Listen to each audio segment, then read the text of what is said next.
हम सिर्फ आपको इतना कहना चाहते हैं, हमारी वेबसाइट पे जरूर जाया करें, वहाँ पे बहुत सारी स्टोरीज ऐसी होती हैं जो हम यहाँ पे कवर नहीं कर सकते हैं, तो आपको वहाँ से भी बहुत सारा इल्म मिल सकता है जी, नॉलेज मिल सकती है आपको, वहाँ से बहुत सारी नॉलेज मिल सकती है। अच्छा जी, अच्छा जनाब, आज जो सबसे बड़ी जो यानी खतरे की घंटियां तो बहुत सारी हैं आज, लेकिन एक जो खतरे की घंटी जो है जिससे कि जाहिर है कि चीज़ें बहुत ज़्यादा एस्केलेट कर सकती हैं, वो ये है कि हुण मतलब अंकल सैम तो जो कर ही रहे हैं जी, वो तो जो हमारे जो है यूएस जो है वो तो कर ही रहा है, पर यूएस का आप साइज़ देखें, उसकी माइट देखें दुनिया में, ये जो साड़ी जी टिड्डी है ना कनेडा, ये कनेडा जी टिड्डी है भी उसके नाल नाल नाल नाल चलती रहती है। वो हम एरिया में बात नहीं कर रहे ना, हम पावर में बात कर रहे हैं। अच्छा जी, अब इन्होंने क्या किया है, जो कनाडा का जो फ्रिगेट है और यूएस के जो शिप्स हैं, वो आज वो जो ट्रेट है जहां पे के ये ताइवान ट्रेट है, वहां पे इनके शिप्स जो हैं ये चक्कर लगाते रहे हैं। अच्छा जी, अब इन्होंने यूएसए ने तो कहा है, और यूएसए ने बड़े अरसे से ये चला रहे हैं वो कि जी हम इधर से जो है ये इधर इनको फ्री वाटर्स रहने देंगे, और हम सब सिक्योरिटी के लिए और प्रॉस्पेरिटी के लिए इंडो ये जो पैसिफिक एरिया है उसके लिए हम काम कर रहे हैं, और ये जो है हम इधर ये अपने शिप्स चलाते रहेंगे। इस चीज़ ने अब चाइना को बहुत ज़्यादा एनॉय कर दिया है। चाइना ने इनको फिर से वार्निंग दी है एक दफ़ा कि आप इस एरिया में घुसने की कोशिश ना करें। अच्छा, अब चीज़ें क्या लेकर गए हैं, एक तो लेके गए हैं ऑर्लिक बर्ग क्लास गाइडेड मिसाइल डिस्ट्रॉयर हिगिस, और ये था अमेरिका का। रॉयल कैनेडियन जो नेवी है उसका हैलिफैक्स क्लास फ्रिगेट वैनकूवर जो है वो जी यहाँ पे आप चक्कर लगा रहा था। अब ये सारे जो हैं बहुत एडवांस वेपन्स के साथ ये शिप्स हैं। तो चाइना ने कहा कि भाई आपका क्या मकसद है आपके शिप्स को यहाँ पे लाने का, ठीक है, ये जो इधर जो आपके ताइवान के जो शिप्स यहाँ पे थे वो तो दैट मेक सेंस, उनके कंट्री के साथ ये वाटर, आप अपने शिप्स इधर क्यों पिरा रहे हैं? इसका मतलब है आप चीज़ों को एक्सक्लेट करना चाहते हैं, और हम ये चीज़ बहुत ज़्यादा कंडेम करते हैं जो आप आके इंटरफेयर कर रहे हैं, और बिला वजह ही कर रहे हैं, बिला वजह कर रहे हैं। हम ना तो ताइवान के ऊपर अटैक कर रहे हैं, ना किसी और मुल्क पे कर रहे हैं, ना हम किसी को सता रहे हैं, हम तो सिर्फ कह रहे हैं ये हमारे मुल्क का हिस्सा है और हम इसको अपना हिस्सा, दैट्स अबाउट इट। कोई लड़ाई नहीं है, झगड़ा नहीं है, कुछ नहीं है इसके ऊपर। अच्छा, हमारी जो आज डिफेंस मिनिस्टर हैं अनीता आनंद साहिबा ने, उन्होंने आज फिर से कहा जी कि हम कमिटेड हैं इस चीज़ के लिए, और हमारा जो आज का एक्शन है ये शो करता है कि हम एक ओपन और इंक्लूसिव दुनिया के ऊपर बिलीव करते हैं। पाया ना, थोड़े मुल्क दे कोल आके कोई एक्सरसाइजेस शुरू कर दे रशिया, तो आप उसको क्या बोलेंगे फिर, आप क्या बोलेंगे, है ना? तो बिला वजह की ये इंटरफेरेंस है। जाहिर है चाइना ने जो है इसके अंदर बड़ा बुरा मनाया है, तो भाई आप ज़रा थोड़ा चैन से बैठो। नहीं जी नहीं, वो किया, और ये लेकिन जो ताइवान है उनकी जो डिफेंस मिनिस्ट्री है उसने ज़रा चीज़ों को, उनको लगा कि चीज़ें बहुत हीट अप हो गई हैं, तो उन्होंने ज़रा ठंडा करने की कोशिश किया कि things are normal, so you know it's okay, it's okay. लेकिन अभी तक ओके है ना, अभी आने वाले दिनों में क्या हो सकता है अगर आपका जो है ये शिप आ रहे हैं आपके, और चाइना फिर सोचता है कि भाई आप तो रुक ही नहीं रहे हैं, और वो आपके वो मिसाइल्स मार के आपके शिप्स को बर्बाद करता है, तो फिर आप लड़ाई शुरू करेंगे। Exactly. तो हाउ बेनिफिशियल इज दैट? यानी एक तो तरफ यूक्रेन को बर्बाद कर रहे हैं, दूसरी तरफ फिर आप ताइवान को भी बर्बाद करेंगे, क्योंकि लड़ेगा तो ताइवान ना तो कनाडा ने लड़ना है, ना अमेरिका ने लड़ना है।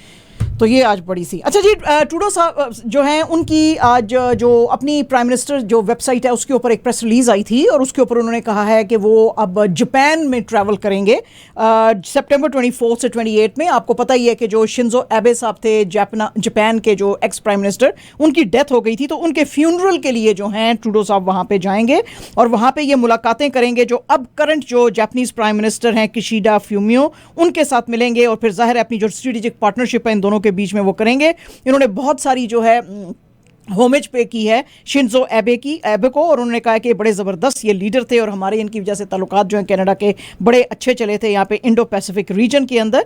तो अब जो है मेरी बातचीत होएगी इनके साथ जो है किशिडा फ्यूमियो के साथ सिक्योरिटी के ऊपर, और ये जो नॉर्थ कोरिया का जो न्यूक्लियर थ्रेट है और जो उनका बैलिस्टिक मिसाइल प्रोग्राम है उसके ऊपर अब हम वहाँ पे जो है मैं बात करूँगा।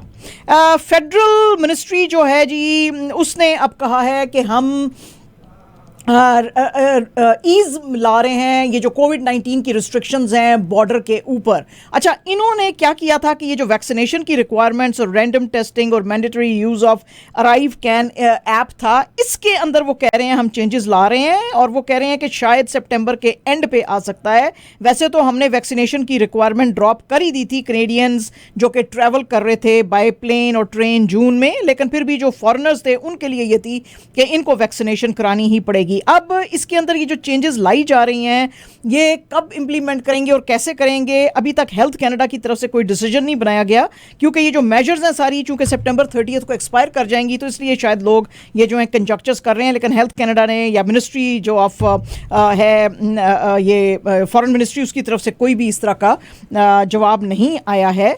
और ये शायद लोगों ने इसलिए बात करनी शुरू की है क्योंकि जो ट्रैवल और टूरिज्म इंडस्ट्री थी वो बहुत शिकायत कर रही थी कि हम बहुत ज़्यादा सफ़र कर रहे हैं आपके रिस्ट्रिक्शंस की वजह से, तो आप इनको रिलैक्स करें तो अब देखेंगे कि यानी even though this is a small thing Shazi ji, हाँ जी, मगर अब यहाँ पता है आपको कि स्पोर्ट्स इज बिलियन क्या ट्रिलियन डॉलर का बिजनेस है। बेसबॉल की अब प्ले ऑफ शुरू हो रहे हैं फर्स्ट वीक ऑफ अक्टूबर, तो उसके अंदर भी बहुत सारे ऐसे अमेरिकन प्लेयर्स हैं जिन्होंने वैक्सीनेशन नहीं करवाई है and they can not enter through the season is fine, but now in the play offs every player makes a difference, तो वो उसको भी नजर सानी करेंगे इस पे। और उसके बाद फिर हॉकी का सीजन, बस अब नेक्स्ट मंथ से हॉकी का सीजन भी शुरू होने वाला है, फिर बास्केटबॉल शुरू होगा। So all looking at all these things, yeah, they have to make a decision. तो इसके लिए वो सारी जो है। अच्छा जी, हमारी जो चाची है हरिकेन फियोना वो तो बड़ी खतरनाक बनती जा रही है। ये हरिकेन जो है पहले कैटेगरी 1 से शुरू हुआ था, फिर 2 पे गया, 3 पे अब पहुंच चुका है, और ये जो है अब आगे आगे आगे ही बढ़ता चला जा रहा है। हरिकेन फियोना जो है इसकी जो विंड्स की गई थी, जो मेजर की 220 किलोमीटर्स पर आवर पे की गई थी, और ये जो पास कर रहा है अब बर्म्यूडा के एरिया से, लेकिन वो कहते हैं कि अटलांटिक कनाडा को ये हिट करेगा from Halifax to Burin peninsula in Newfoundland and Labrador. और हेल्थ कनाडा एनवायरनमेंट कनाडा जो है उसने भी कहा है कि भाई आप लोग ये सीरियस डैमेजेस चूंकि ला सकता है, तो रेजिडेंट्स जो हैं उनको कहा है कि आप अपनी इमरजेंसी किट्स जो हैं वो तैयार करें, उसमें इनफ फूड होना चाहिए और पानी होना चाहिए, वाटर होना चाहिए फॉर एटलीस्ट 72 आवर्स, क्योंकि आपके जो है ये काफ़ी जब आएगा तो तबाही लेकर आएगा, तो इसलिए प्रिपेयर रहे इमरजेंसी के लिए। और उन्होंने बड़ी आज इंटरेस्टिंग बातें की। उन्होंने कहा कि भाई खुदा के लिए जिस वक्त इस तरह की कोई आती हैं चीज़ें तो हम कहते हैं जी क्यों नहीं बताया पुलिस को या ऐसे सर्विसेज वालों को, क्यों नहीं बताया कि आपकी हेल्प होते। ओ जी हमारे फ़ोन डेड हो गए थे, तो उन्होंने कहा जी अपने सेल फोन चार्ज रखें, पूरे 100% सेल फोन चार्ज रखें, अपना आउटडोर फर्नीचर जो है उसको सिक्योर कर लें, और प्लीज ट्रैवल ना करें, बिल्कुल ट्रैवल ना करें अनलेस एंड अनटिल आपको कहा जाता है कि आप अपने घर छोड़ें। Don't go near the beaches. हाँ जी, तो ये आज एनवायरमेंट कनाडा ने सारी वो की हैं।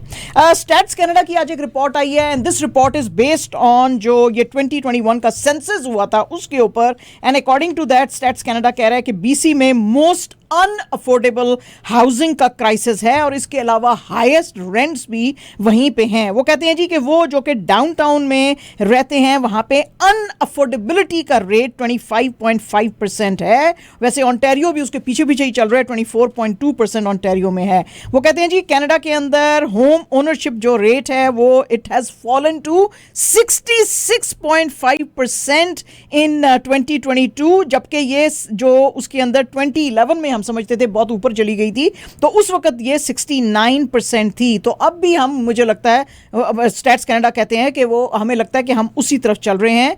बीसी जो है वो वहां पे 3rd largest home ownership decline आया है between 2011 to 2021 to 66.8% from 70% earlier.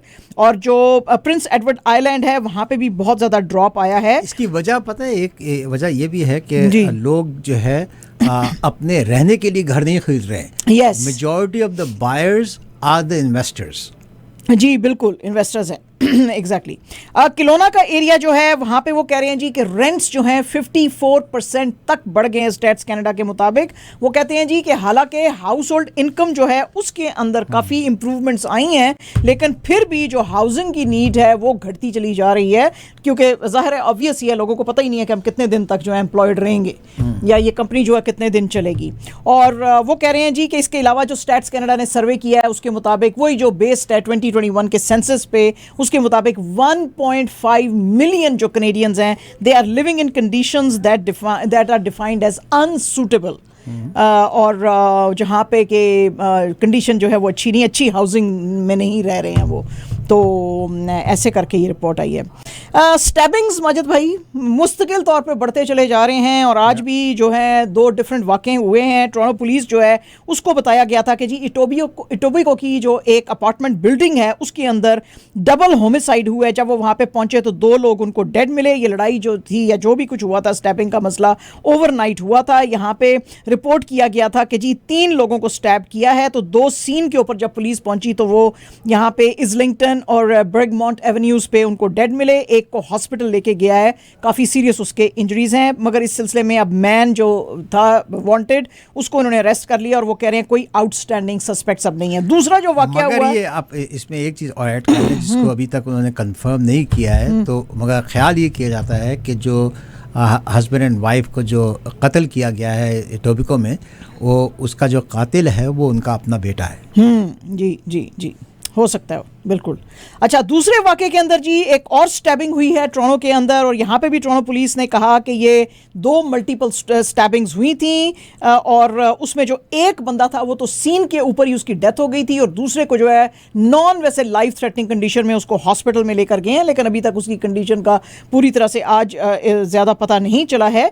और इस सिलसिले में भी उन्होंने जो है एक सस्पेक्ट को कस्टडी में लिया है। तो अब देखेंगे। Again this is close to Jane and Driftwood. जी बिल्कुल बिल्कुल, हाँ जी, जेन स्ट्रीट और ड्रिफ्टवुड एवेन्यू के पास था ये वाकया हुआ था। तो ये स्टैबिंग्स जो है बहुत बढ़ गई हैं। आज जो दुनिया की सबसे बड़ी न्यूज़ जो है जिसका कि अब जो है बहुत ज़्यादा थ्रेट बढ़ गया है वो है पुतिन साहब की अनाउंसमेंट। उन्होंने कहा है जी कि हम मोबिलाइजेशन कर रहे हैं यूक्रेन की तरफ और इसमें कहा जा रहा है कि शायद ये अब न्यूक्लियर वेपन्स यूज़ कर सकेंगे। इसमें उन्होंने जो अनाउंसमेंट आज की है जिसको कि सेकेंड वर्ल्ड वॉर के बाद सबसे बड़ी अनाउंसमेंट समझा जा रहा है, वो कह रहे हैं जी कि पार्शियल मोबिलाइजेशन का मैंने हुक्म दिया है अपने ट्रुप्स को, विच इज़ 300,000 रिजर्व फोर्स। लेकिन जो एस्टिमेट्स हैं डिफेंस जो एनालिस्ट हैं उनके रशिया के पास 25 मिलियन रिजर्व फोर्स है। तो वो कहते हैं जी कि अभी तक तो उनकी ट्रेडिशनल मिलिट्री लड़ रही थी, अब इन्होंने ये 3 लाख जो है रिजर्विस्ट निकाले हैं। आने वाले दिनों में कितने निकालेंगे वो नहीं, क्योंकि कल हमने आपको बताया था कि कल जो 4 इलाके यूक्रेन के हैं, लुहांस्क, डोनेट्स्क, ज़ेप्रोजिक्सी और खेरोसन का जो एरिया है, यहाँ पे उन्होंने कहा जी कि हम रेफरेंडम्स करेंगे और हम जो है यूक्रेन के साथ नहीं रहना चाहते हैं, हम शायद रशिया के साथ जो है अपना अलायंस अनाउंस करेंगे।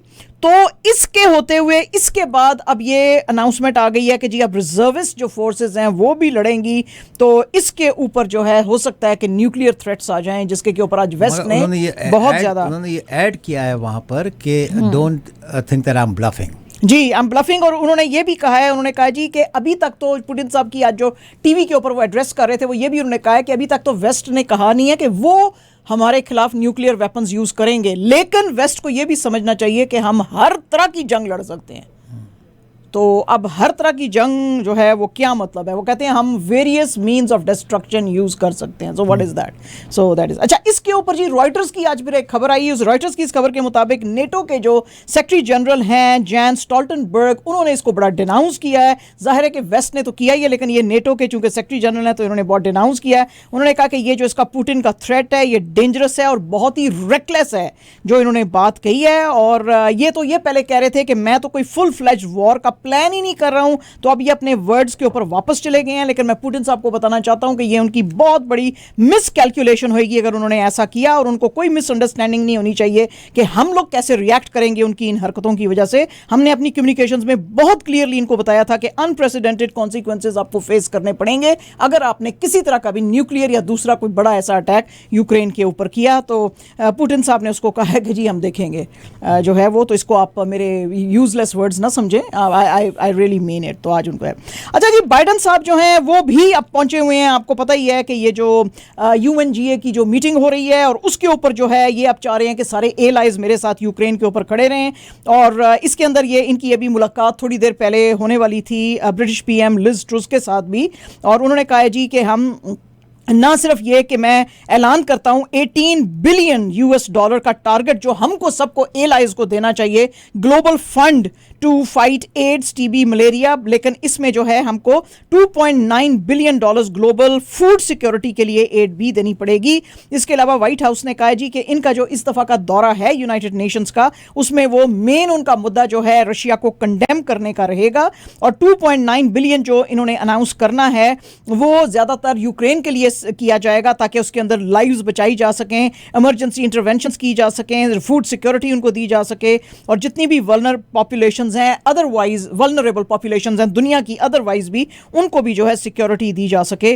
बाइडन साहब जो हैं उन्होंने कहा है जी कि हम तमाम लीडर्स जो हैं, दुनिया के लीडर्स जो हैं, हमको इसके अलावा पेंडेमिक, क्लाइमेट चेंज और ह्यूमन राइट्स अब्यूजेस जो हैं उनके ऊपर भी गौर करने की ज़रूरत है। आपको पता ही है कि लास्ट ईयर जब इन्होंने बात की थी तो इन्होंने सिर्फ इस चीज़ के ऊपर बात की थी कि जो ट्रंप साहब ने गलतियां की हैं और जो अमेरिका फर्स्ट की उनकी फॉरेन पॉलिसी थी उसको हम चेंज कर रहे हैं और हम अब फिर से इंटरनेशनल लीडर्स बनने लगे हैं और हर मसले को हम हल करेंगे जैसे कि पहले अमेरिका करता था। तो अब वो एक्सपर्ट्स कह रहे हैं कि उस वक्त से लेके अब तक जो है काफ़ी ड्रामेटिकली चेंज हो चुकी है दुनिया जो है, तो अब इनका जो है बयानियां बिल्कुल ही डिफरेंट है।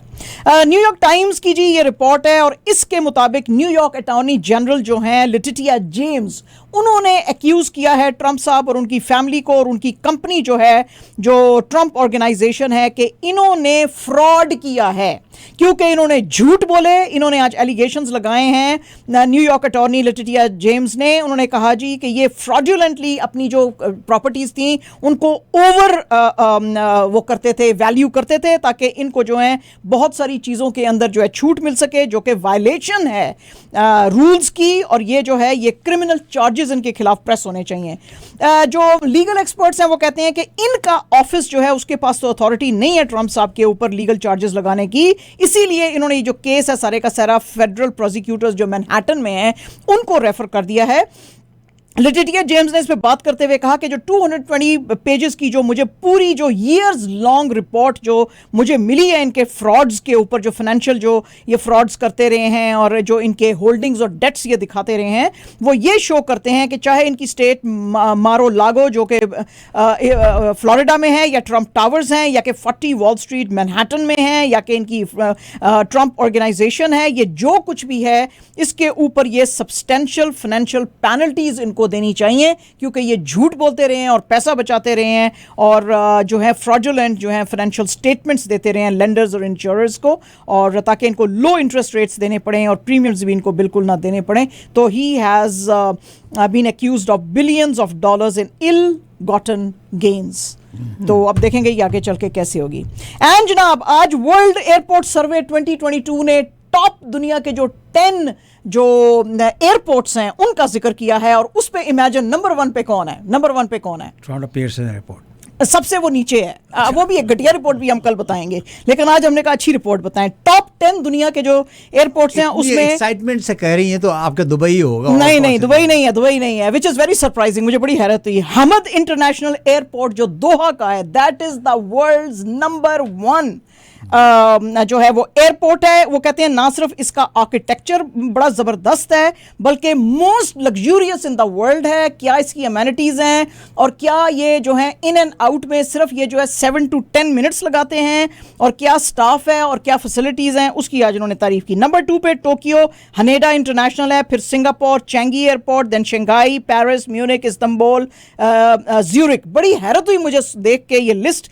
कि Dubai international airport 14th number पे है, लेकिन इस रिपोर्ट में यह भी कहा गया है, और एक और भी जो सिमिलर रिपोर्ट आई है, कि Dubai international airport is still the world's busiest airport for international traffic according to airports council international world. इसमें 29.1 मिलियन इंटरनेशनल पैसेंजर्स जो थे उन्होंने पास किया था 2021 में, which was up 12.7% compare to 2022, and it still is hogging light as the world's busiest airport, लेकिन 14th number पे है दुबई का, विच इज़ वेरी सरप्राइजिंग। मुझे बड़ी हैरत हुई ऐसे। अच्छा जी, आज बड़ी ही एक ये डैमेजिंग रिपोर्ट आप इसको कह सकते हैं द प्रिंट की, and this is written by हमारे जो पाकिस्तान के जो ex-ISI चीफ थे लेफ्टिनेंट जनरल असद दुरानी साहब, रिटायर्ड जो हैं, उन्होंने आज ये आर्टिकल द प्रिंट में लिखा है, और इसकी जो हेडलाइन है वो है how Pakistan can find its next army chief who doesn't throw his weight around. अच्छा जी, ये है इसकी हेडलाइन। अच्छा, इन्होंने जो अपना जनरल दुरानी ने अपना आर्टिकल जो शुरू किया है, इन्होंने शुरू किया है फैज अहमद फैज की एक नज़म से, जो कि है मुकद्दम फैज कोई राह में जचा ही नहीं, जो कुए यार से निकले सो सुए दार चले। वो कहते हैं जी ये तो अब हमें पता नहीं है कि जो पाकिस्तान में मिलिट्री के अगेंस्ट लिखता है उसको दार पे चढ़ाया जाता है कि नहीं, लेकिन फिर भी मैं आपको बता दूं कि ये जो cherry picked CEO chief of army staff होते हैं, उनमें से एक ने एक प्राइम मिनिस्टर को इस मुल्क पे वाकई सूएदार जो है वो चढ़ाया था, और बड़े क्रॉमविलियन स्टाइल है इनका, और ये बताते हैं कि हमारा जी स्पेशल स्टेटस है मिलिट्री का, और ये जो वो कहते हैं जी इसका फ़ायदा क्योंकि सिविलियन इंस्टीट्यूशंस की जो इनएडिक्वेसीज हैं उसका फ़ायदा उठाते हुए ये आते हैं। वो कहते हैं जी मैं बिल्कुल चाहता हूं कि सिविल और मिलिट्री इम्बैलेंस जो है उसको ठीक होना चाहिए, लेकिन उसकी प्राइस क्या है, उसकी प्राइस कोई पे करने को तैयार है कि नहीं। कहते हैं आजकल के जो हमारे प्राइम मिनिस्टर हैं जनरल दुरानी, कहते हैं वो तो कुछ करने के मुझे लगता है लायक नहीं है, क्योंकि वो तो अभी फ्लड्स के साथ ही फाइट कर रहे हैं, लेकिन वो कह रहे हैं जी कि मैं अब पाकिस्तान का मोस्ट पावरफुल आदमी सिलेक्ट करूंगा जो कि अपना वेट भी थ्रो ना करे। तो ये कैसे करेंगे, मुझे बड़ी हैरत है ये जान के कि ये कैसे करेंगे। तो वो कहते हैं जी कि सिलेक्टिंग आर्मी चीफ जो है it is just like tossing boomerang in Pakistan. तो वो कहते हैं जी दूसरे कंट्रीज में भी मिलिट्री के साथ कुछ ना कुछ किया गया था, लेकिन उनका तरीका अलग था। जैसे वो कहते हैं जी at the height of cold war US president जो थे उन्होंने अलेक्जेंडर हेग को पिकअप किया था, जो कि सीनियरिटी लेवल पे 50th नंबर था उनका, फिर भी उनको supreme commander of allied forces in Europe बनाया, एंड इवेंचुअली वो सेक्रेटरी ऑफ स्टेट बने। तो मुझे नहीं पता कि उनके अंदर इतनी काबिलियत थी कि नहीं थी, बहरहाल ऐसे हुआ। वो कहते हैं जी जर्मन्स का तरीका अलग है। जर्मन्स जो है जैसे ही कभी मिलिट्री वालों को करते हैं तो शुरू से ही at the very beginning of their career वो फाइंड आउट कर लेते हैं कि हमारा किस में इतना स्किल है कि हमारा नेक्स्ट जनरल कौन बन सकता है। इंडियन मिलिट्री की उन्होंने मिसाल दी कि बड़ी ही फेयर अभी तक चलती है, मेरिट और सीनियरिटी के बेस पे इंडियन मिलिट्री जो है वो काम करती है। पाकिस्तान में राइट मैन कौन हो सकता है, तो उसका इन्होंने सोल्यूशन दिया जनरल दुरानी ने। जनरल दुरानी ने कहा कि पाकिस्तान का next chief of army staff जो है वो ऐसा होना चाहिए कि उसको जो आप सिलेक्ट सबसे पहले करें chairman joint chiefs of staff committee, वो आपका बहुत पावरफुल आदमी होना चाहिए। अगर वो आपका पावरफुल आदमी होगा तो फिर आपका जो चीफ ऑफ आर्मी स्टाफ के ऊपर जो आपने इतने बोझ डाले हुए हैं कि वो बार बार सिविलियन गवर्नमेंट्स को हटा के और अपना जो वो करते हैं, ये सारी रिस्पॉन्सिबिलिटीज फिर उनके ऊपर कम हो जाएंगी।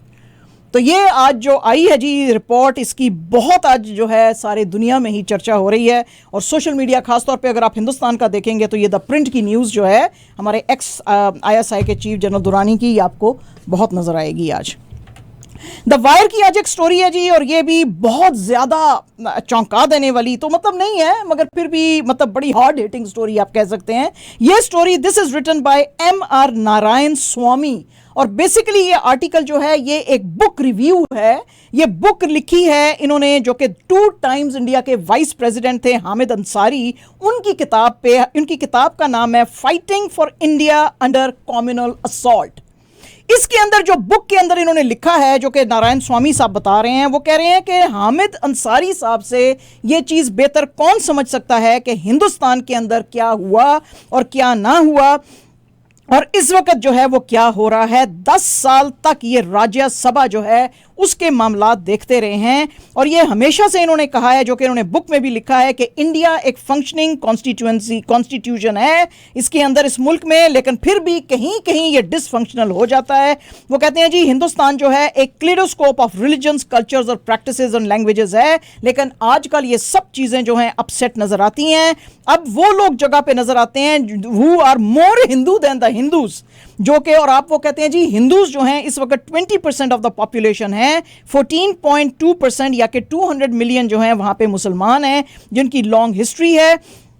और 2007 से ही, जिस वक्त इन्होंने ये किताब लिखनी शुरू की थी हामिद अंसारी साहब ने, स्वामी साहब कहते हैं उस वक्त से ही वो कहते हैं ये इतने इंटेलिजेंट आदमी हैं कि इनको नजर आना शुरू हो गया था कि जो मुल्क का इक्विलिब्रियम है, जो स्टेबल इक्विलिब्रियम है, एक डेमोक्रेटिक और प्लूरल सोसाइटी जो हिंदुस्तान की है वो बिगड़ती जा रही है। और फिर इसको बैक टू बैक जो पिछले दिनों में, पिछले 8 साल में जो इलेक्शंस हुए हैं, उसने फिर इन चीज़ों को प्रूव किया। उन्होंने कहा जी कि इस किताब में उन्होंने लिखा है कि सिर्फ टॉलरेंस ही सबसे बड़ी चीज नहीं है, टॉलरेंस के साथ एक्सेप्टेंस ऑफ अदर्स जो है वो भी बड़ी इंपॉर्टेंट है, जो कि हिंदुस्तान में हम इस वक्त नहीं देख रहे हैं। हम हिंदुस्तान में जो मुसलमानों की हिस्ट्री है उसको हर जगह से खत्म करने की कोशिश कर रहे हैं, और एक सेट आइडियल्स है जिसको कि हम अपने पास्ट को डिसओन करते हुए नई हिस्ट्री लिखना चाह रहे हैं और अपना एजेंडा जो है ड्राइव करना चाह रहे हैं, क्योंकि हम नए आइडल्स और आइडियल्स जो हैं वो पैदा करना चाहते हैं। स्वामी साहब का कहना है कि किताब और भी बात करती है जो हमारा मीडिया वल्गैरिटी की हद को, जो इंडियन मीडिया वल्गैरिटी की हद को टच कर रहा है, इसने जो हिंदुस्तान की डेमोक्रेसी है इसको बिल्कुल डिस्ट्रॉय करके रख दिया है। हामिद अंसारी साहब की ये किताब कहती है, जो स्वामी साहब लिखते हैं, और वो कहते हैं कि ये कब तक, अंसारी साहब की बुक कहती है कि मुस्लिम्स को आप न्यू अदर्स कहते रहेंगे। अगर आप ऐसे कहते रहेंगे तो इस मुल्क का जो सोशल फाइबर है वो खराब होएगा। इसको रेजिस्ट करने की जरूरत है और इस माइंडसेट को रिवर्स करने की जरूरत है। तो जनाब इसके बाद आप ये किताब पढ़ेंगे हामिद अंसारी की। जबरदस्त किस्म की किताब है जी, मुझे इंतजार है कि ये अमेज़ॉन पे आए तो मैं पढ़ूं। अच्छा जनाब, प्राइम मिनिस्टर साहब जो हैं पाकिस्तान के, शहबाज शरीफ साहब, आपको पता ही है 77th जो ये सेशन हो रहा है UNGA का, उसको अटेंड करने के लिए न्यूयॉर्क में गए हुए हैं। आज इनकी मुलाकात जो है फ्रेंच जो प्रेसिडेंट है मैक्रोन साहब, उनके साथ हुई। यहाँ पे बहुत सारी उनकी बातें हुई बायलैटरल रिलेशंस को, बेहतर रिलेशंस को करने के लिए, और उन्होंने कहा जी, फ्रांस ने इनको यकीन दिलाया मैक्रोन साहब ने कि पाकिस्तान में रिहेबिलिटेशन और रिकंस्ट्रक्शन का ये काम करेंगे। और इसके अलावा उन्होंने कहा जी कि मैं कॉन्फ्रेंस ऑर्गेनाइज करूंगा फ्रांस में, जहाँ पे कि दुनिया के लीडर्स को मैं कहूँगा कि पाकिस्तान की रिकंस्ट्रक्शन के लिए जो है काम करें, और मैं लोगों को यह भी बोलूंगा कि ये जो क्लाइमेट चेंज जिसकी वजह से पाकिस्तान सफर कर रहा है उस पर यूरोप को काम करने की जरूरत है।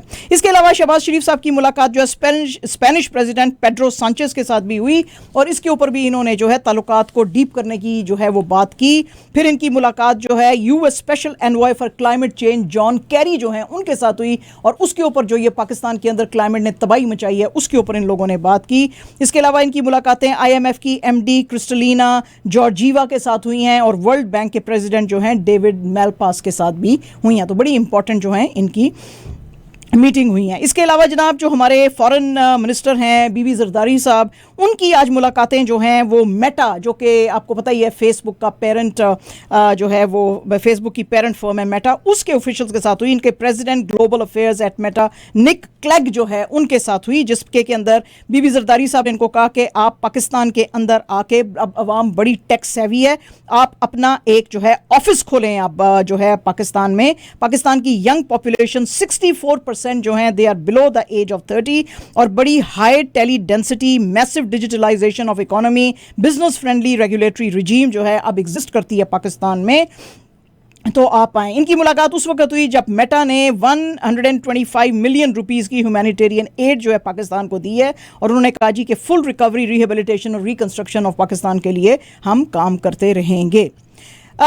इस्लामाबाद हाई कोर्ट का जो लार्जर बेंच है जी, उसने अब कहा है कि वो इमरान खान साहब के अगेंस्ट जो है वो कंटेम्प्ट ऑफ कोर्ट के चार्जेस लगा सकते हैं। ये बात हमने आपको हज़ारों दफ़ा ही बताई है कि एडिशनल डिस्ट्रिक्ट एंड सेशंस जज ज़ीबा चौधरी जो थी, उनके खिलाफ एक रैली में अगस्त 20 को बात करते हुए उन्होंने कहा था कि जो ये शहबाज गिल के खिलाफ कर रही हैं और ये जो फिजिकल रिमांड दे रही हैं ये ठीक नहीं है, इसके कॉन्सिक्वेंसेज ये फेस करेंगी। उसके ऊपर इनके ऊपर चार्जेस लगाए गए थे, और ये प्रोसीडिंग्स जो हैं अब इसकी 2:30 पाकिस्तान टाइम कल शुरू होंगी।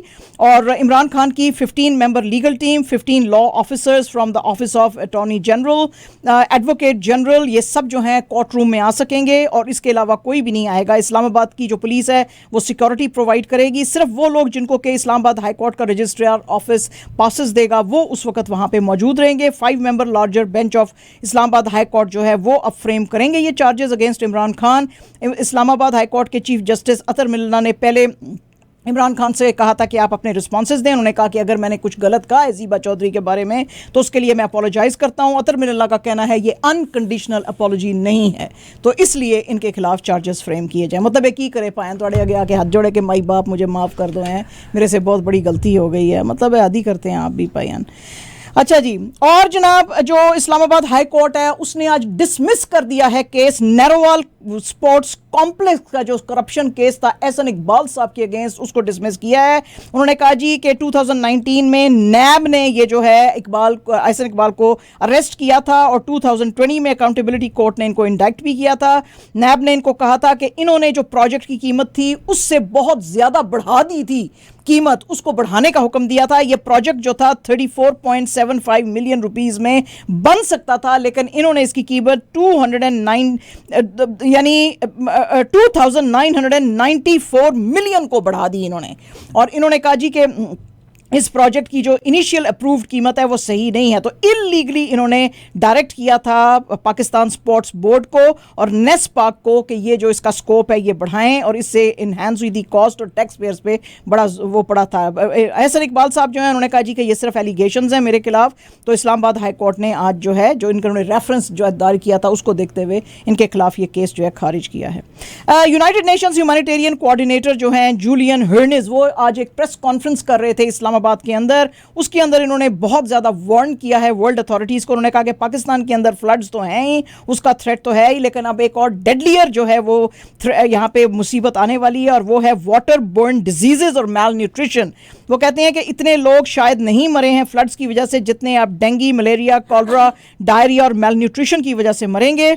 वो कहते हैं जी कि 33 मिलियन जो है अफेक्टेड हैं और 2 मिलियन होम्स जो हैं डिस्ट्रॉयड हैं और बिजनेसेस भी ख़त्म हो चुके हैं। 7,000 किलोमीटर्स तक की रोड्स जो हैं वो ख़त्म हो चुकी हैं और 500 ब्रिजेस कोलैप्स कर गए हैं। लेकिन इसके बाद अब जो राउंड 2 पाकिस्तान में शुरू होने वाला है वो भी एज डेडलियर है एज द फ्लड्स, तो उसके ऊपर दुनिया को ध्यान करने की ज़रूरत है।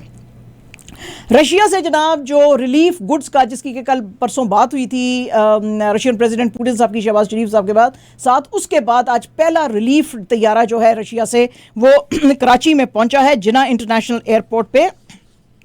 और इसके अंदर जो रिलीफ गुड्स थे उसके अंदर थे टेंट्स, वाटर क्लीनिंग डिवाइसेस और बेशुमार चीज़ें उसके अंदर थीं। ये एड जो थी ये रिसीव की थी रशियन काउंसिल जनरल जो कराची में है फेडरॉफ आंड्रे ने, और यहाँ पे इस वक्त मौजूद थे जो वहाँ पे सिंध के चीफ मिनिस्टर थे उनके adviser on relief and rehabilitation Rasool Bakhsh Chandio, और इसके अलावा जो रिप्रेजेंटेटिव्स थे NDMA के और मिनिस्ट्री ऑफ फॉरेन अफेयर्स के, और वो सारे जो थे उन्होंने रशिया का जो है शुक्रिया अदा किया। और इसके अलावा जो पाकिस्तान फॉरेन ऑफिस है उसने भी शुक्रिया अदा किया। रशिया ने कहा है कि हम और भी रिलीफ पाकिस्तान को दे सकते हैं।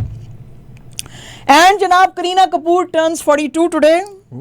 हाँ जी, तो उनकी जो आज बहन है करिश्मा कपूर, उन्होंने आज एक तस्वीर की है। बेशुमार तस्वीरें वैसे तो उन्होंने शेयर की हैं। एक तस्वीर में उन्होंने अपने बच्चे जय को उठाया हुआ है और ये दोनों जो है कैंडल्स बुझा रहे हैं। दूसरे में उन्होंने अपनी बहन के साथ ये तस्वीर जो है की है और बहुत सारी जो है स्माइलिंग एमोजीज डाली हैं और एक सेल्फी डाली है, और उन्होंने कहा जी कि ट्विनिंग कंटिन्यूज, इसका कैप्शन उन्होंने जो है वो दिया है।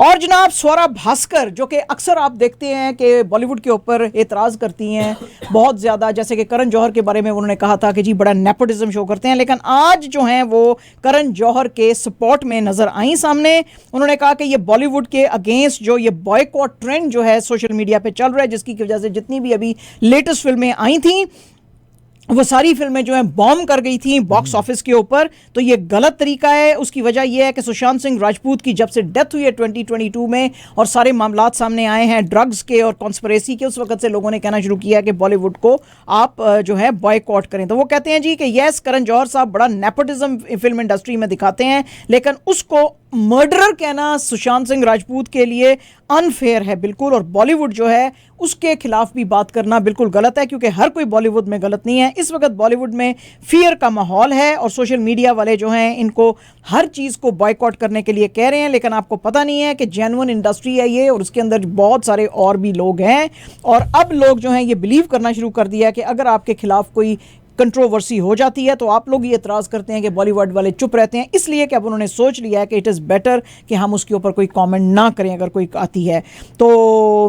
जो है वो उन्होंने कहा कि ये जो बहुत सारे जो सेलिब्रिटीज़ हैं जैसे अक्षय कुमार के बारे में भी उन्होंने कहा कि आप उनको जब अटैक करते हैं तो इसीलिए जो है बॉलीवुड जो है बहुत ज़्यादा डर डर के पीछे होता जा रहा है और आपका जवाब अब नहीं देता है, विच इज़ वेरी रॉन्ग। तो और फिल्मों के बारे में भी उन्होंने कहा कि फिल्म में एक आदमी या एक स्टार नहीं होता जिसको आप नापसंद करते हैं, बहुत सारे होते हैं और उनकी लाइवलीहुड उसके साथ जमनी होती है। तो जब आप बॉयकॉट करते हैं तो हर किसी का नुकसान होता है, सिर्फ उस मेन एक्टर का नहीं होता, वो तो अपनी फीस ले ही चुका होता है। और जनाब आज हिंदुस्तान में एक जो कॉमेडियन थे राजू श्रीवास्तव, जिनके बारे में हमने आपको कुछ 1-1.5 महीना पहले बताया था कि उनकी तबीयत काफ़ी ख़राब थी, तो आज उनकी अनफॉर्चुनेटली डेथ हो गई है। इसके ऊपर बेशुमार जो सेलिब्रिटीज़ हैं बॉलीवुड के, उन्होंने उनकी डेथ को ग्रीव किया, जैसे कि अनिल कपूर और बहुत सारे।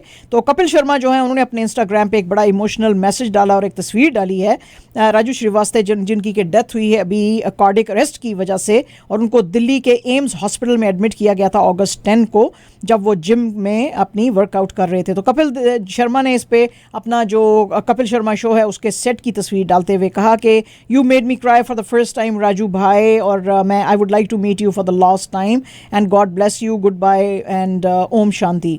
तो इस तरह से उन्होंने बड़ा एक जो है वो इमोशनल सा मैसेज डाला है। एंड जनाब हमारे बाबर आजम जो हैं आईसीसी की नई रैंकिंग आई है, उस पे 4th पोजीशन पे आ गए हैं। हाँ, तो he hasn't done anything for last पूरे टूर्नामेंट में। लेकिन जो हमारे मोहम्मद रिजवान हैं वो अपनी टॉप स्लॉट जो है आईसीसी के T20 बैटिंग रैंक में बनाए हुए हैं। जो मोहम्मद रिजवान है उन्होंने 50 रन अभी बनाए थे पाकिस्तान वर्सेस इंग्लैंड कराची में जो मैच हुआ था, जिसमें पाकिस्तान हालांकि हार गया था, लेकिन फिर भी उन्होंने 50 बनाए थे। और अब इनके पास जो हैं 825 पॉइंट्स हैं, और जो सेकंड पोजीशन है वो सूर्य कुमार यादव जो है इंडिया के, उन्होंने ले ली है, और उन्होंने भी अभी 46 बनाए थे अगेंस्ट ऑस्ट्रेलिया। अगेन इंडिया हार गया था, ऑस्ट्रेलिया जीत गया था, लेकिन फिर भी मोहाली में जो ये मैच था उसके अंदर इनकी बड़ी अच्छी रही। और उसके बाद जो हैं साउथ अफ्रीका के एडम मार्कम, उनकी है पॉइंट 792, डेविड मलान 725, और ऑस्ट्रेलिया के एरॉन फिंच जो हैं 715 पॉइंट्स के साथ ये सारे नीचे ऐसे इनके आ रहे हैं। एंड जनाब absolutely our last news is about from Associated Press के मुताबिक जो नेथन मैकनियन है 27 ईयर्स सिर्फ उनकी एज है जनाब, और अब ये हाईएस्ट पेड प्लेयर होंगे NHL की जो हिस्ट्री है उसके अंदर। इनका जो भी इन्होंने 8 ईयर कॉन्ट्रैक्ट साइन किया है that is worth $100.8 million US। इनका जो पहले था 12.6 मिलियन के ऊपर जो सैलरी कैप कर देते थे इसमें, लेकिन अब जी ये इनको इतना जो है 8 ईयर कॉन्ट्रैक्ट में ऑफर किया गया है, और ये इन इफेक्ट होएगा सीजन जो शुरू होएगा 2023-24 का। एंड ही पैसेस कॉनर मैकडेविड, जिनको कि 12.5 मिलियन जो था वो उस वक्त हाईएस्ट इन लीग था जो उनको दिया गया था, और इनको जो है अब 100 मिलियन से ऊपर दिया जा रहा है। और ये जो इनकी डील है this is with Edmonton Oilers. This is the worth for the whole deal for 8 years, हाँ जी for 8 years 100.8 million। Yes, the whole for 8 years। Yes, 8 year contract है ना, तो वो उसके लिए। तो वो कहते हैं जी कि ये इनकी जो डील है ये एडमंटन ओलियर्स के साथ है, और जो है बस अब देखेंगे आप कि हुण इन्हां नूं $1 मिलियन मिल जाएगा तो सानू $1 मिलियन भी नहीं मिलेगा। देख लो मजद भाई किस